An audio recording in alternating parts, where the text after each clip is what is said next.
শুধুমাত্র নবীজির প্রতি দরুদ প্রেরণ করার আমলটাই জিকির হিসাবে সবচেয়ে বেশি করেন। দোয়া হিসাবে যদি এটাই আপনি সারাদিন করতে থাকেন তো আপনার জন্য যথেষ্ট হবে, আল্লাহর কাছে আর কিছু না চাইলেও চলবে। দুরুদ মানে হলো নবীজির জন্য দোয়া করা। ভাই, আল্লাহ তার হাবিবকে রহম করবেন, আপনার আমার দোয়ার দিকে আল্লাহর তাকানোর কোনো ঠেকা আছে? নবীজি কি আমাদের দোয়ার কোনো মুখাপেক্ষী? কিন্তু আমরা তার জন্য দোয়া করলে ওই চান্সে আল্লাহ তাআলা আমাদের প্রতি অনুগ্রহ করবেন। একবার না, আপনি নবীজির প্রতি একবার রহমতের দোয়া করবেন, একবার দুরূদ পাঠ করবেন।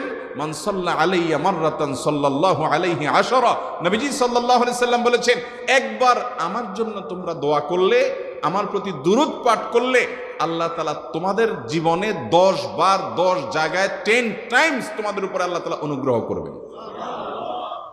আপনি টেরও পাবেন না কত জায়গায় আল্লাহ অনুগ্রহ করেছেন, আল্লাহ বাঁচাই দিয়েছেন, একটুর জন্য শেষ হয়ে যান নাই। ওই যে দুরূদ পড়ছেন,